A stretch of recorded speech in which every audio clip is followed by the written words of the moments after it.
que era tanto. Saí de casa atrasada e peguei aquele trânsito. Bom dia, Isabel, seja bem-vinda. Eita, chegou bem na hora, em ponto. Em ponto atrasada, né? No caso, eu já estou pra lá de atrasada. Gente, vamos lá! Começando então, capítulo 1º de 2ª Crônicas. E esse livro vai dar continuidade ali às histórias dos reis. Na verdade, é um pouco ali sobre o que a gente já viu em 2ª Reis, mas vai detalhar a história de alguns reis e principalmente vai contar ali o início da queda de Jerusalém, do exílio dos israelitas para a Babilônia, enfim, para os assírios, para aquelas regiões ali e também da volta deles. Então é um livro muito, muito, muito interessante e sem muitas delongas, vamos começar. Vamos começar orando. Amém, Deus. Obrigada por mais essa semana que se inicia. Nós te apresentamos, Senhor, as nossas vidas, a nossa mente. Em nome de Jesus, que o Senhor possa nos guiar em toda a sua palavra, em entendimento, em nome de Jesus. E possa, sabe, Deus, falar conosco neste capítulo de hoje, aquilo que só o Senhor tem para falar, tem para nos orientar ou para nos fazer aprender.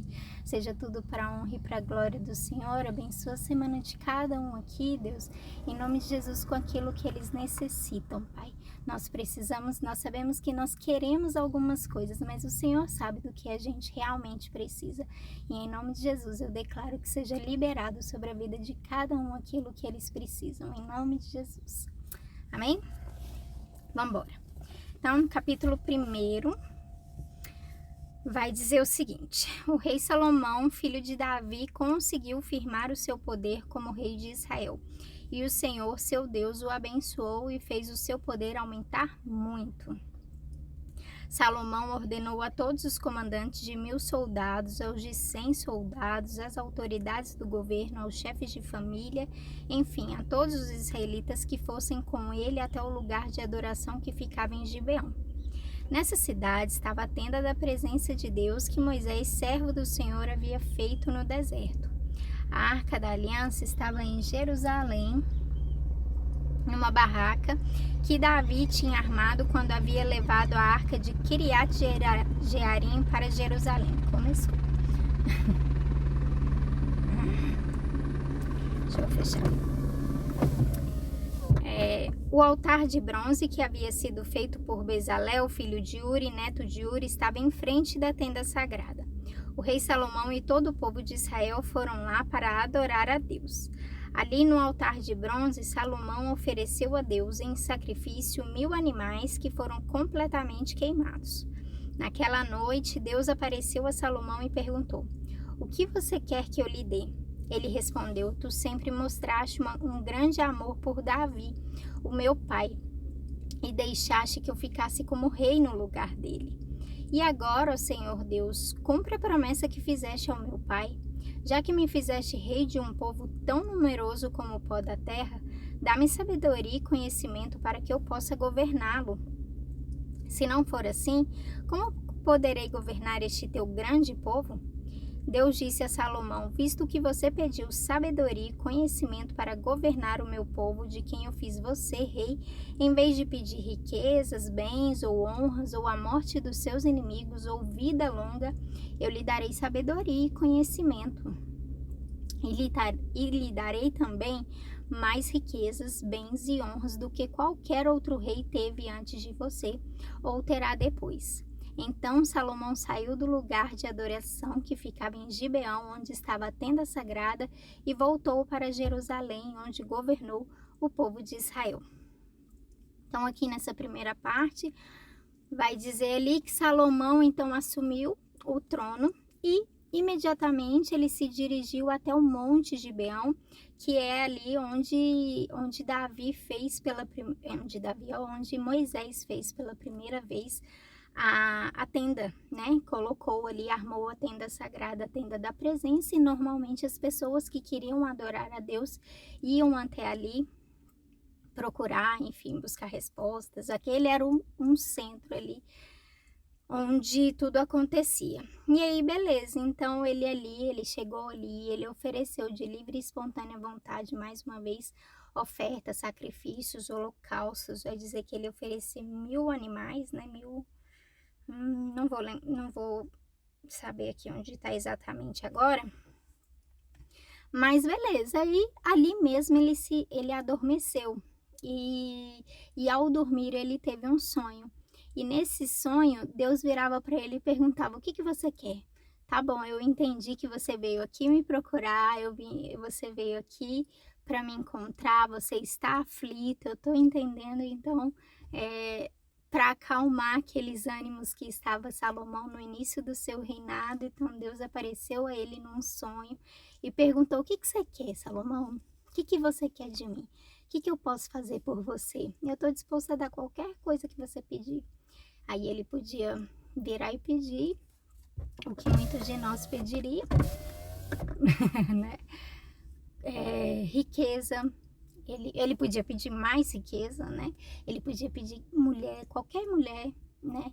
Ele podia, que mais? Cara, é mais que um gênio da lâmpada, né? O gênio da lâmpada dá 3 coisas ali, né?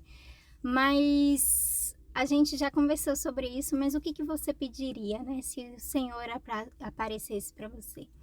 E aí, Salomão, ele pediu a Deus sabedoria. Ele falou: "Cara, eu tô muito ansioso, muito aflito. Como é que eu vou fazer daqui para frente? Porque meu pai foi estupendo, mas ele tinha uma relação com você que eu não tenho, Deus. Então, assim, eu não sei como conduzi-los, né, como fazer. Caiu o trono, caiu o reino assim em cima de mim e agora tudo que eu te peço é por sabedoria para poder conduzir o seu povo, não é o meu povo, é o seu povo." E aí Deus vai lá e fala: gostei.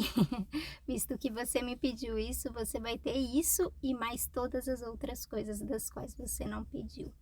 E assim foi feito, e aí vai dizer que ele sai ali do lugar de Gibeão e volta para governar o povo, e ele é muito bem sucedido, né?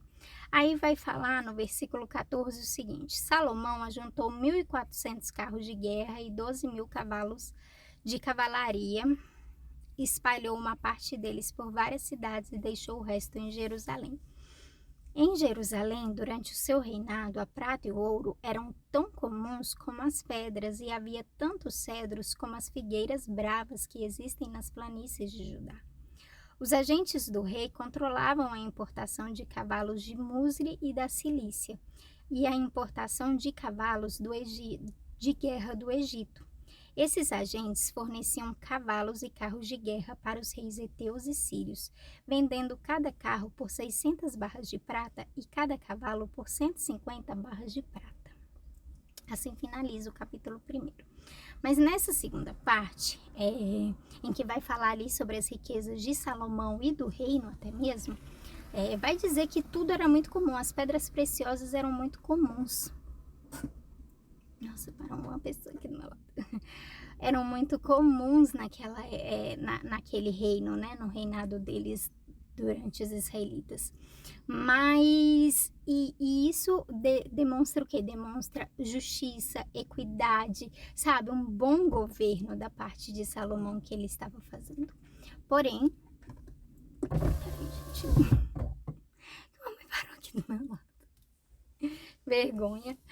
E aí, beleza. Mas esse final aqui, esse versículo 16 em diante, que vai falar que os agentes do rei controlavam a importação de cavalos de Musre e da Cilícia, a importação de carros de guerra do Egito. Esses agentes forneciam cavalos e carros de guerra para os reis heteus e sírios, vendendo cada carro por 600 barras de prata e cada cavalo por 150 barras de prata. Esses versículos, eles fazem referência ao capítulo 17 de Deuteronômio, versículo 16, que eu vou até ler com vocês, porque olha só o que vai dizer. O rei não deverá ter muitos cavalos no seu exército, e também não mandará homens ao Egito para comprarem cavalos, pois o Senhor já disse a vocês que nunca mais voltariam para o Egito. Então, esse primeiro capítulo de Crônica, de Segunda Crônicas, ele já vai dizer o final de todo o livro e o final do reinado de Salomão, que por querer mais e mais e ajuntar e fazer coisas das quais não era lícito, não lhe competia fazer, isso começaria então o declínio de Israel, isso começaria então a queda, né, de Jerusalém, de Israel. Até aqui no reinado de Salomão, o reino de Israel e de Jerusalém eram unificados, mas após ele, a gente sabe que então ele começa a se engrandecer, a ter muita riqueza, a ter muitas mulheres, a isso, aquilo, então ele, em certo momento, ele se perde de vista, né? Depois de já ter construído o templo, depois de já ter algum tempo de reinado, então ele se perde um pouco e aí depois que ele morre, aí os seus filhos assumem o trono e os seus filhos então vão causar como é que se diz, essa divisão aí, e aí Israel fica para um lado e Jerusalém fica para o outro. Depois, eu já postei aqui nos meus stories como é que se diz? Um pedaço, né, um trechinho de um podcast que o Douglas Gonçalves, do Dizascope, fez com um cara israelita. Eu acho muito bom, muito interessante. Se você puder ouvir ele, é com o Igor Sabino. Ele conhece muito sobre Israel, e para quem tem, né, essa curiosidade, cada vez mais Israel aí em voga, né, nos nossos assuntos, a gente sempre falando, ore por Israel, por que essa guerra entre Israel e palestinos, ele vai falar isso com uma clareza, com um entendimento muito, muito, muito bom. E outro podcast também que eu recomendo muito é o Teologia Pra Quê, com o Leonardo da Silva e o Vitor Fontana, eu acho.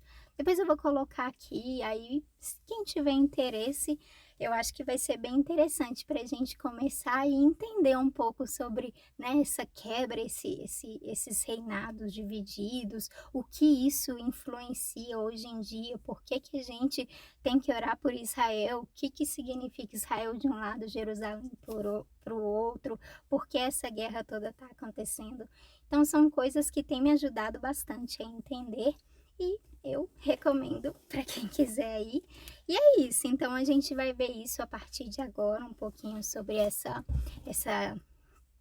separação dos reinos, que é mais a história um pouco mais aprofundada de cada reino e de cada rei, e também sobre o declínio na época de Israel, sobre a queda, sobre o exílio, sobre que mais? E a partir de agora é sobre isso, porque depois desse livro vem Neemias, que aí já é quando eles voltam, né, para reconstruir o templo.